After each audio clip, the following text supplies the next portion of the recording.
कहानी शुरू होती है एक ऐसे वीरान टापू से जहां जमीन से ज्यादा डर हवा में फैला हुआ था। ये टापू सांपों से भरा हुआ था और यहाँ 4 दोस्त अक्सर एक ही मकसद से आते थे, पैसे कमाने के लिए। उनका काम था खतरनाक सांपों को पकड़ना और फिर उन्हें बेच देना। उस दिन भी वो इसी उम्मीद में यहाँ पहुंचे थे कि कोई बड़ा शिकार हाथ लगेगा। टापू पर पहुंचते ही उन्होंने एक पुराना लेकिन आजमाया हुआ तरीका अपनाया। एक मुर्गे की टांग में मजबूत रस्सी बांधी गई और उसे जमीन के अंदर बनी एक संकरी सुरंग में धीरे से डाल दिया गया। उनका मानना था कि जैसे ही कोई बड़ा अजगर या पायथन उसे निगलने की कोशिश करेगा, वो रस्सी खींचकर सांप को बाहर निकाल लेंगे। कुछ देर तक सब शांत रहा, फिर अचानक रस्सी में जोर का खिंचाव महसूस हुआ। सैनथियाओ, जो सबसे आगे खड़ा था, ने पूरी ताकत से रस्सी खींची, लेकिन अगले ही पल रस्सी टूट गई। यही वो पल था जब उसके चेहरे पर मुस्कान नहीं, डर साफ दिखाई देने लगा। उसे यकीन हो गया कि सुरंग के अंदर कुछ बहुत बड़ा है। बिना ज्यादा सोचे उसने फैसला किया कि वो खुद अंदर जाएगा। उसने साथियों से कहा कि जैसे ही वो इशारा करे, सब मिलकर उसे बाहर खींच लेना। बात खत्म होते ही सैनथियाओ सुरंग के अंदर उतर गया। अंदर का नजारा देखकर उसकी सांस अटक गई। वहाँ सच में एक विशाल सांप था और उसने झट से उसे पकड़ भी लिया। लेकिन तभी उसे एहसास हुआ कि ये सुरंग जितनी बाहर से दिखती है, अंदर से उससे कहीं ज्यादा फैली हुई है। अजीब सी आवाजें, सन्नाटा और घुटन, सब कुछ खतरे का संकेत दे रहा था। घबराकर उसने जोर से चिल्लाकर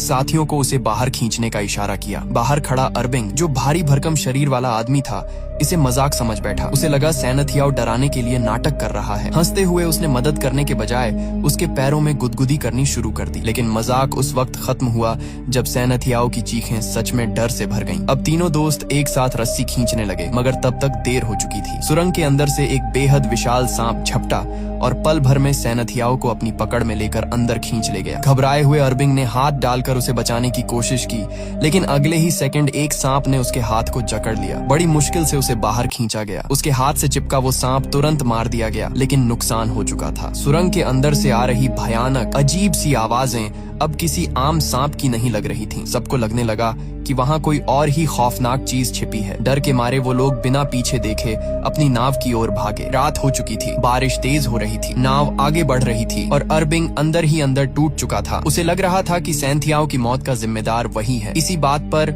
नाव में बहस शुरू हो गई और तभी अचानक उनकी नाव को नीचे से जोरदार टक्कर लगी। उस झटके के बाद उन सबके दिमाग में एक ही ख्याल घूमने लगा, कहीं वही टापू वाला खौफनाक मॉन्स्टर उनका पीछा तो नहीं कर रहा। वो कुछ समझ पाते उससे पहले ही नाव को एक और जबरदस्त झटका लगा। इस बार असर इतना ज्यादा था कि पूरी नाव बुरी तरह डगमगा गई और डाबिंग अपना संतुलन खोकर सीधे पानी में गिर गया। डाबिंग को गिरते देख बामियान घबराकर नाव के ऊपर चढ़ा और तुरंत लाइट चालू कर दी। उधर अरबिंग ने बिना वक्त गंवाए रस्सी से बंधा हुआ टायर पानी में फेंक दिया ताकि डाबिंग उसे पकड़ सके। सब कुछ सेकंड में हुआ, लेकिन डर का माहौल और गहरा होता जा रहा था। इसी बीच जैसे ही अरबिंग की नजर बामियान की तरफ गई, उसके पीछे उसे एक बेहद विशाल सांप खड़ा दिखाई दिया।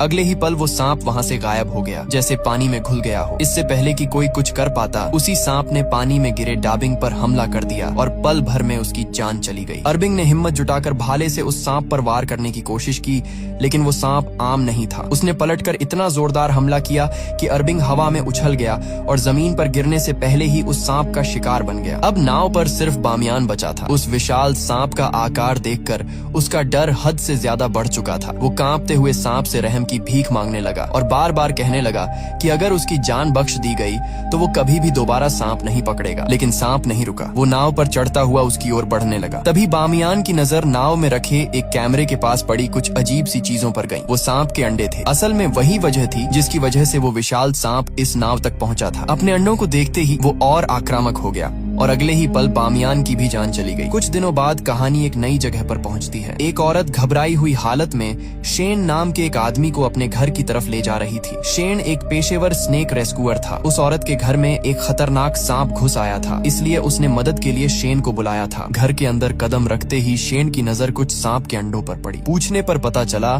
कि वो अंडे उस औरत का पति कहीं से उठा कर ले आया था। शेन ने साफ शब्दों में कह दिया कि वही सांप इन अंडों की वजह से यहाँ तक पहुँचा है। तभी ऊपर वाले कमरे से हलचल की आवाज आई। शेन तुरंत वहाँ पहुँचा। कमरे के एक कोने में वो औरत का पति और उसका बच्चा डरे हुए बैठे थे और उनके सामने वही जहरीला सांप फन फैलाए खड़ा था। सांप ने शेन पर भी हमला करने की कोशिश की, लेकिन शेन अपने काम में माहिर था। उसने कुछ ही पलों में सिर्फ एक रस्सी की मदद से सांप को काबू में कर लिया। जब उस औरत के बच्चे ने राहत की सांस लेते हुए शेन का शुक्रिया अदा किया तो शेन ने शांति से कहा, सांप बुरे नहीं होते, बस अपने पिता से कहना कि आज के बाद सांप के अंडे कभी मत चुराना। इसके बाद शेन के पास उसका दोस्त माफिन आया। आते ही उसने अपना मोबाइल शेन के सामने कर दिया। स्क्रीन पर एक न्यूज क्लिप चल रही थी। रिपोर्ट में बताया जा रहा था कि कुछ दिन पहले समुद्र में हुई रहस्यमयी घटना के बाद अब पुलिस को समुद्र के किनारे बामियान की लाश और उसका कुछ सामान मिला है। लाश की हालत देखकर साफ लग रहा था कि मामला किसी आम हादसे का नहीं है। ये खबर देखते ही शेन एक पल भी रुका नहीं। वो सीधे वाइल्ड लाइफ प्रोटेक्शन एसोसिएशन के ऑफिस पहुंच गया। वहां उसने बामियान की तस्वीरें सबके सामने रखी और समझाया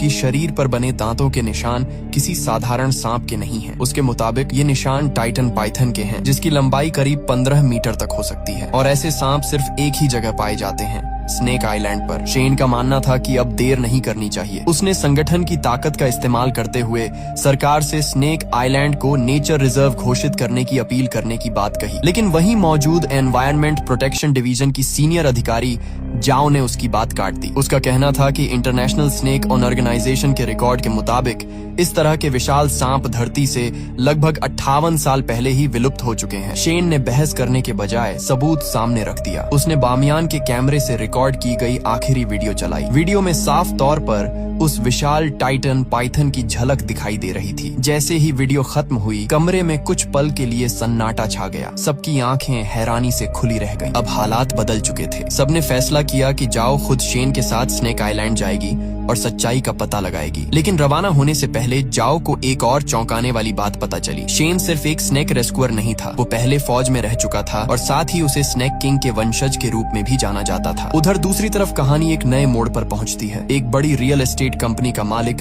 पैन 4 वीरान द्वीपों को टूरिज्म प्रोजेक्ट में बदलने की तैयारी कर चुका था। इन्हीं द्वीपों में स्नेक आइलैंड भी शामिल था। पैन इस प्रोजेक्ट में पहले ही भारी पैसा लगा चुका था और अब वो किसी भी कीमत पर पीछे हटने को तैयार नहीं था। इसी मकसद से वो जिन नाम के एक शख्स से मिलने पहुंचा, जो ब्लैक मार्केट में सांपों को पकड़कर बेचने के लिए जाना जाता था। पैन को पता था कि अगर इस टापू से सांपों का खात्मा करना है तो उसे जिन जैसे लोगों की ही जरूरत पड़ेगी। पैन ने जिन के सामने सोने की कुछ ईंटें रखी और साफ शब्दों में कहा कि किसी भी हाल में शेन को रोका जाना चाहिए। अगर शेन ने ये साबित कर दिया कि उस टापू पर सच में टाइटन पाइथन मौजूद है तो उसके पूरे टूरिज्म प्रोजेक्ट में लगाया गया पैसा मिट्टी में मिल जाएगा। जिन ने बिना ज्यादा सोचे जवाब दिया कि वो ऐसी हालत पैदा ही नहीं होने देगा। अगले ही दिन शेन, जाओ और उनका दोस्त माफिन एक नाव के जरिए उसी खतरनाक टापू की तरफ निकल पड़े। सफर के दौरान शेन ने दूरबीन से आसपास का जायजा लिया तो उसकी नजर दूर एक दूसरी नाव पर पड़ी। ध्यान से देखने पर उसे जिन अपने गुंडों के साथ उसी दिशा में जाता दिखाई दिया। उसी पल शेन समझ गया कि जिन और पैन के बीच डील हो चुकी है। टापू पर पहुंचते ही जिन ने अपने आदमियों से वहां रुकने का पूरा इंतजाम करवाया और तुरंत टाइटन पाइथन को पकड़ने की योजना बनाने लगा। सब कुछ उनके कंट्रोल में लग रहा था, लेकिन तभी हालात बदलने लगे। जिन का आदमी मुताऊ थोड़ी दूरी पर शौच के लिए गया था, वहीं पास में बंधा उसका कुत्ता अचानक जोर जोर से भौंकने लगा। उसे झाड़ियों में कुछ अजीब सा महसूस हो रहा था। अगले ही पल कुत्ता अपनी रस्सी तोड़कर उन्हीं झाड़ियों में भाग गया और फिर वापस नहीं लौटा। ये देखकर मुताऊ के दिल में डर बैठ गया, लेकिन असली खौफ तब सामने आया जब उसने महसूस किया कि कोई बेहद भारी चीज तेजी से उसकी तरफ बढ़ रही है। कुछ ही देर बाद मुताऊ लड़खड़ाता हुआ वापस टेंट्स की तरफ पहुंचा। उसकी हालत देखकर साफ लग रहा था कि उसके साथ कुछ बहुत गलत हुआ है। उसी वक्त उसके पीछे से एक विशाल कोबरा भी बाहर निकल आया। वही कोबरा मुताऊ की इस हालत की वजह था। कोबरा को देखते ही वहाँ अफरा तफरी मच गई और सब लोग जान बचाकर भागने लगे, लेकिन तभी वो कोबरा एक आदमी के सामने फन फैलाकर रुक गया। माहौल इतना तनावपूर्ण था कि अगर वो आदमी जरा भी हिलता तो उसकी मौत तय थी। तभी पास के एक टेंट से एक लड़की और 2 आदमी बाहर निकले जो आपस में भाई बहन थे। हालात कितने भी खतरनाक क्यों न हो, उन्होंने फैसला खेल के जरिए करने का किया। उन्होंने रॉक पेपर सीजर खेलना शुरू किया और तय हुआ कि जो जीतेगा वही उस विशाल कोबरा को पकड़ेगा। ये खेल हॉन्ग नाम के आदमी ने जीत लिया। हॉन्ग इस काम में इतना माहिर था कि उसने बिना वक्त गंवाए कोबरा को काबू में किया और कुछ ही सेकंड में उसे एक बैग में बंद कर दिया। इसके बाद उसने वो बैग जाकर सीधे जिन को सौंप दिया। इसी दौरान शेन भी अपने साथियों के साथ वहां पहुंच गया। आते ही उसने जिन से साफ कहा कि उस कोबरा को तुरंत छोड़ दिया जाए। बातों बातों में माहौल गर्म हो गया। थोड़ी बहस के बाद जिन ने तंज भरे अंदाज में कहा कि अगर शेन उसकी पकड़ से वो कोबरा वाला बैग छीन ले तो वो उसे ले जा सकता है। अगले ही पल हालात हाथापाई तक पहुंच गए। शेन का फौजी बैकग्राउंड यहाँ साफ नजर आ रहा था। उसकी चालें तेज और सटीक थीं। कुछ ही पलों में उसने जिन को काबू में कर लिया और कोबरा वाला बैग अपने हाथ में ले लिया। अपने बॉस को हारता देख जिन के गुंडों ने तुरंत शेन, माफिन और जाओ पर हथियार तान दिए। माहौल पल भर में और खतरनाक हो गया, लेकिन जिन ने हाथ उठाकर उन्हें रोक दिया। उसने सबको पीछे हटने का इशारा किया। भले ही वो ये लड़ाई हार चुका था, लेकिन उसके चेहरे से साफ लग रहा था कि असली खेल अभी बाकी है। उधर शेन और उसके साथी उस कोबरा को सुरक्षित तरीके से आजाद कर देते हैं। इसके बाद वो पूरे इलाके में घूम घूम कर टाइटन पाइथन की मौजूदगी के सबूत इकट्ठा करने लगते हैं। देखते ही देखते रात गहरी हो जाती है और बारिश भी शुरू हो जाती है। तेज बारिश से बचने के लिए शेन उन्हें उस पुराने कॉटेज में ले जाता है जिसे कभी उसके दादाजी ने अपने हाथों से बनाया था। ये जगह अब सुनसान थी और जंगल के बीच बिल्कुल अलग थलग खड़ी थी। जैसे ही वो लोग कॉटेज के अंदर कदम रखते हैं, हवा में सड़ी हुई मछली जैसी तेज बदबू फैल जाती है। इस बदबू ने शेन को चौकन्ना कर दिया। उसे अंदेशा हो गया कि शायद टाइटन पाइथन हाल ही में यहाँ से गुजरा है। तीनों सावधानी से कॉटेज का मुआयना ही कर रहे थे कि तभी उनकी नजर एक कोने पर पड़ी। वहाँ एक आदमी की लाश पड़ी हुई थी। ये दृश्य देखते ही माफिन और जाओ की हालत खराब हो गई। डर और सन्नाटे ने पूरे कॉटेज को अपनी गिरफ्त में ले लिया। जब शेन ने उस लाश को ध्यान से देखा तो उसके चेहरे का रंग उड़ गया। वो किसी और की नहीं बल्कि बामियान के दोस्त अरबिन की लाश थी। शरीर की हालत देखकर जाओ ने तुरंत बता दिया कि उसकी मौत किसी आम हमले से नहीं हुई बल्कि उसे जिंदा निगला गया था। ये साफ तौर पर सांप का काम था। शेन ने तय किया कि जैसे ही नेटवर्क मिलेगा वो पुलिस को अरबिन की लाश के बारे में सूचना देगा ताकि उसका सही तरीके से अंतिम संस्कार हो सके। इसके बाद कॉटेज की दीवार पर उनकी नजर पड़ी जहाँ एक बड़ा सा छेद बना हुआ था। तीनों ने मिलकर उस छेद के सामने भारी सामान लगा दिया ताकि कोई भी सांप अंदर न घुस सके। थोड़ी देर बाद जाओ कपड़े बदलने चली गई और शेन सबके लिए खाना बनाने लगा। लेकिन कपड़े बदलते वक्त जाओ को अजीब सा एहसास हुआ जैसे कोई उसे छुपकर देख रहा हो। उसने आसपास नजर दौड़ाई मगर कुछ दिखाई नहीं दिया। डर को नजरअंदाज करते हुए वो वापस शेन और माफिन के पास आ गई। खाने के बाद माफिन को शेन के दादाजी के एक पुराने संदूक से एक तस्वीर मिली। उस तस्वीर में साफ तौर पर टाइटन पाइथन दिखाई दे रहा था। उधर शेन और जाओ को फिर से किसी की मौजूदगी महसूस होने लगी। जब शेन ने दरवाजा खोलना चाहा तो पता चला कि दरवाजा बाहर से बंद किया गया था। उसी वक्त माफिन की नजर अरबिन की लाश पर डाले कपड़े पर गई। उसके नीचे कुछ हिल रहा था। डर के मारे उसकी आवाज तक नहीं निकल पा रही थी। शेन ने हिम्मत करके कपड़ा हटाया तो नीचे एक जहरीला सांप फुफकार रहा था। शेन ने तुरंत उसे पकड़कर दूर फेंक दिया, लेकिन खतरा अभी खत्म नहीं हुआ था। दूसरे ही पल एक और सांप ने माफिन को काट लिया। हालात हाथ से निकलते देख शेन ने आग का इस्तेमाल किया और दोनों सांपों को पीछे हटने पर मजबूर कर दिया। उसने अपने बैग से जहर का एंटीडोट निकाला ताकि माफिन को बचाया जा सके, लेकिन तभी छुपे हुए जिन के आदमी ने पीछे से आकर शेन को इंजेक्शन मार दिया। कुछ ही सेकंड में शेन का शरीर सुन्न होने लगा। वो हिल भी नहीं पा रहा था। उसी पल दोनों जहरीले सांप फिर से उनकी तरफ बढ़ने लगे। उधर बाहर जिन का ही एक आदमी जाओ को जबरदस्ती खींचकर कॉटेज से बाहर ले आया।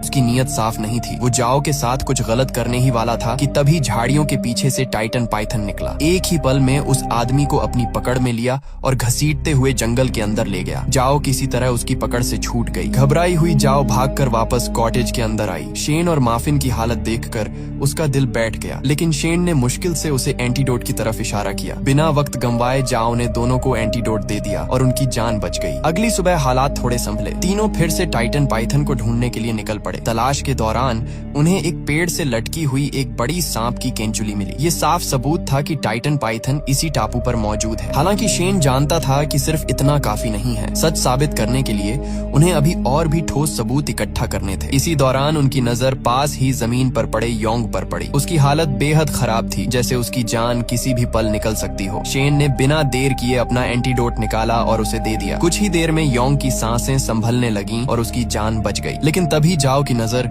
योंग के शरीर पर लगे एक अजीब से लिक्विड पर गई। उसे समझते देर नहीं लगी। ये निशान टाइटन पाइथन के थे और इसका मतलब साफ था कि वो अब अंडे देने के बेहद करीब है या शायद दे भी चुकी है। इसके बाद वो लोग योंग को सहारा देकर जिनके पास ले आए। वहाँ मौजूद लोगों को पहले लगा कि योंग की ये हालत शेन की वजह से हुई है। माहौल तनावपूर्ण हो गया, लेकिन तभी योंग को होश आया और उसने साफ शब्दों में बता दिया कि उस पर हमला शेन ने नहीं बल्कि टाइटन पाइथन ने किया था। सच्चाई सामने आते ही जिन का रवैया बदल गया। अपने भाई की जान बचने पर उसने शेन को ढेर सारा सोना देने की पेशकश की, लेकिन शेन ने साफ मना कर दिया। उसने कहा कि उसने योंग की जान पैसों के लिए नहीं बचाई। शेन ने जिनसे कहा कि अगर वो सच में एहसान मानता है तो सारे पकड़े हुए सांपों को आजाद कर दे और इस टापू को छोड़ दे, लेकिन जिन किसी भी हाल में पीछे हटने को तैयार नहीं था। काफी बहस के बाद शेन ने एक और रास्ता सुझाया। उसने कहा कि अगर जिन उसे कीमत चुकाना ही चाहता है तो बदले में उसे एक गाड़ी दे दे। थोड़ी देर सोचने के बाद जिन मान गया। उसने शेन को गाड़ी दे दी। इसके बाद शेन, जाओ और माफिन वहाँ से निकल पड़े। गाड़ी में जाते वक्त जाओ ने चिंता भरे लहजे में कहा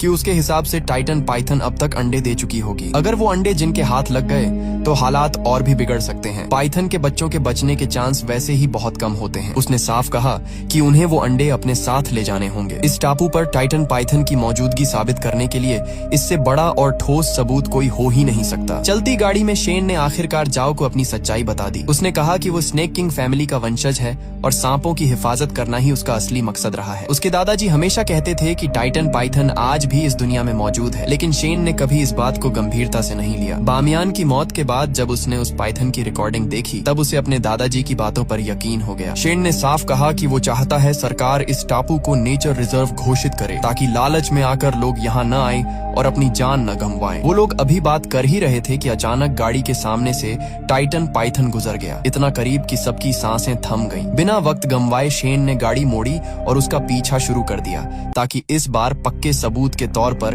उसकी वीडियो रिकॉर्ड की जा सके। लेकिन तभी अचानक सामने से एक दूसरी गाड़ी आकर रास्ता रोककर खड़ी हो गई। उसमें जिनका गुंडा खोंग अपनी बहन के साथ था। दोनों को लग रहा था कि उनके भाई की मौत के पीछे शेन का हाथ है। बात करने की बजाय उन्होंने सीधे हमला कर दिया। काफी देर तक जबरदस्त हाथापाई चलती रही। आखिरकार शेन ने खोंग को बेहोश कर दिया और माफिन ने उसकी बहन को काबू में कर लिया। इसके बाद उन्हें एहसास हुआ कि जाओ कहीं दिखाई नहीं दे रही। बिना देर किए दोनों उसे ढूंढने निकल पड़े। उधर जाओ अकेले ही टाइटन पाइथन का पीछा करते करते उसकी गुफा तक पहुंच चुकी थी। उसने देखा कि पाइथन गुफा से बाहर निकल चुका है। हिम्मत जुटाकर जाओ ने टॉर्च जलाई और नीचे झांका। गुफा के अंदर उसे कई बड़े बड़े अंडे दिखाई दिए। यही वो सबूत था जिसकी उसे तलाश थी। पाइथन के बाहर होने का फायदा उठाकर जाओ रस्सी के सहारे नीचे उतर गई और अंडों को करीब से देखने लगी, लेकिन तभी उसे एहसास हुआ कि पाइथन वापस लौट रहा है। घबराकर उसने तुरंत एक अंडा अपने बैग में डाला और ऊपर चढ़ने लगी। उसी पल किसी ने नीचे से उसका पैर पकड़ लिया। वो वही आदमी था जिसने पहले कॉटेज के बाहर उसके साथ गलत करने की कोशिश की थी। टाइटन पाइथन ने उसे निगल तो लिया था, लेकिन वो किसी तरह जिंदा बच गया था और अब बदले की आग में जल रहा था। उसने चिल्लाकर कहा कि अगर वो मरेगा तो जाओ को भी साथ लेकर मरेगा। इसी पल जाओ को याद आया कि टाइटन पाइथन की तलाश के दौरान उसने एक सांप से थोड़ा सा जहर निकालकर अपने पास रख लिया था। उसने तुरंत वो जहर निकालकर उस आदमी की आंखों में डाल दिया। दर्द से तड़पता हुआ वो आदमी जोर जोर से चीखने लगा। जाओ ने मौका पाकर खुद को संभाला और रस्सी के सहारे ऊपर चढ़ गई। तड़पते हुए उस आदमी से एक अंडा नीचे गिरकर टूट गया और उसने जाओ की रस्सी पकड़कर बाहर निकलने की कोशिश भी की, लेकिन तभी टाइटन पाइथन गुफा में वापस आ चुका था। अपने टूटे हुए अंडे को देखकर वो बेकाबू हो गया। अगले ही पल उसने उस आदमी को अपनी ताकतवर पकड़ में लिया और उसे वहीं खत्म कर दिया। गुफा के अंदर गूंजती उस दहशत भरी आवाज के साथ जाओ समझ चुकी थी कि असली खतरा अब शुरू होने वाला है। गुफा से जान बचाकर भागती हुई जाओ जैसे ही जंगल के बाहर निकली, रास्ते में उसे शैन और माफिन मिल गए, लेकिन राहत की सांस लेने का मौका भी नहीं मिला था कि पीछे से टाइटन पाइथन की भारी सरकती हुई आवाज आने लगी। शैन और माफिन ने देर नहीं की, जाओ को झटपट गाड़ी में खींचा और जान बचाकर वहाँ से भागने लगे। गाड़ी के अंदर माहौल तना हुआ था। शैन की आंखें जाओ पर टिकी थीं। उसने धीमी लेकिन सख्त आवाज में पूछा कि क्या वह डीएनए सैंपल के अलावा कुछ और तो नहीं लाई। जाओ ने बिना झिझक झूठ बोल दिया, मगर शैन को यकीन नहीं हुआ। उसे साफ समझ आ रहा था कि पाइथन यूं ही पीछा नहीं कर रही। माफिन ने जब जाओ का बैग खोला तो सच सामने आ गया। पाइथन का अंडा, वही अंडा जिसे जाओ ने चोरी से गुफा से उठा लिया था। शैन ने चेतावनी दी कि अगर यह अंडा वापस नहीं रखा गया तो वे तीनों की मौत तय है, लेकिन जाओ किसी कीमत पर अंडा छोड़ना नहीं चाहती थी। उसने अचानक चाकू निकालकर माफिन के गले पर रख दिया और शैन को गाड़ी तेज चलाने का हुक्म दिया। कुछ दूरी पर जाकर जब पाइथन पीछे छूट गई, जाओ गाड़ी से कूदकर भाग निकली, लेकिन वह ज्यादा दूर नहीं जा पाई थी कि जिन और उसके लोग उसे घेर चुके थे। यही खुलासा हुआ कि जाओ भी किसी मिशन पर थी। उसे टाइटन पाइथन का अंडा लाने का कॉन्ट्रैक्ट मिला था और इसी वजह से वह शैन के साथ इस टापू पर आई थी। जिनके आदमी शैन और माफिन को को भी पकड़कर गाड़ी से बाहर ले आए। शैन ने आखिरी बार समझाने की कोशिश की, मगर जिन को सिर्फ पाइथन चाहिए था। उसने तीनों को बांध दिया और शैन व माफिन को एक कंटेनर में बंद कर उनके ऊपर खून उड़ेल दिया ताकि उस खूंखार सांप को चारे के लिए बुलाया जा सके। खून की गंध ज्यादा देर तक छुपी नहीं रह सकती थी। थोड़ी ही देर में पाइथन वहां पहुंच गई। कंटेनर के अंदर शैन ने हिम्मत दिखाई और चालाकी से अपनी और माफिन की रस्सियां खोल दी। दोनों किसी तरह बाहर निकलने ही वाले थे कि जिन ने सीसीटीवी पर सब देख लिया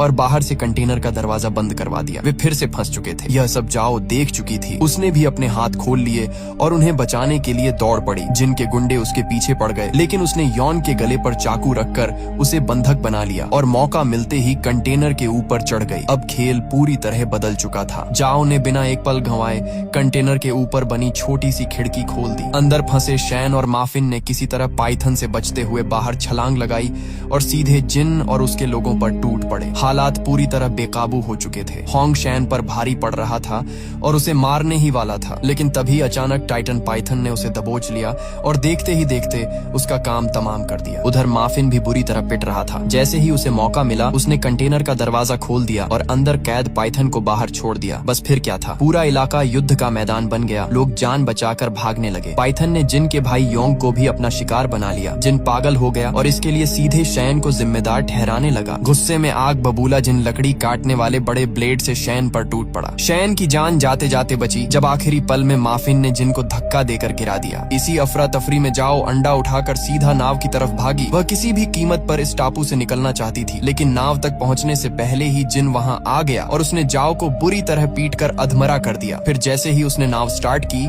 शैन और माफिन भी वहां पहुंच गए। जिन ने तुरंत जाओ के गले पर चाकू रख दिया और दोनों को नाव से उतरने को कहा, लेकिन जाओ ने अचानक उसके हाथ पर काट लिया। गुस्से में जिन ने चाकू उसकी पीठ में घुसा दिया। तभी शैन ने आग बुझाने वाला यंत्र उठाकर जिन पर फेंका और उससे भिड़ गया। इस बार भी जिन शैन को मारने ही वाला था, लेकिन माफिन ने फिर से उसकी जान बचा ली। तभी शैन की नजर नाव के पास आती उस विशाल पाइथन पर पड़ी। उसे समझ आ गया कि अगर अंडा वापस नहीं किया गया तो कोई नहीं बचेगा। आखिरकार उसने अंडा लौटाने का फैसला कर लिया, लेकिन तभी जिन चाकू लेकर पाइथन के सामने खड़ा हो गया। अगली ही पल वह भी उस खूंखार सांप का शिकार बन चुका था। पाइथन ने अपना अंडा उठाया, शैन, माफिन और जाओ की तरफ एक बार देखा और बिना किसी और नुकसान के वहां से लौट गया। इतनी तबाही और मौत के बाद जाओ टूट चुकी थी। उसने शैन से अपनी बेवकूफी के लिए माफी मांगी और उसकी जान बचाने के लिए शुक्रिया अदा किया। अब उसे समझ आ गया था कि कुछ चीजें लालच से नहीं, समझदारी से संभाली जाती हैं। सब कुछ शांत हो चुका था, मगर जाओ के मन में अभी भी एक सवाल घूम रहा था। उसने शैन से पूछा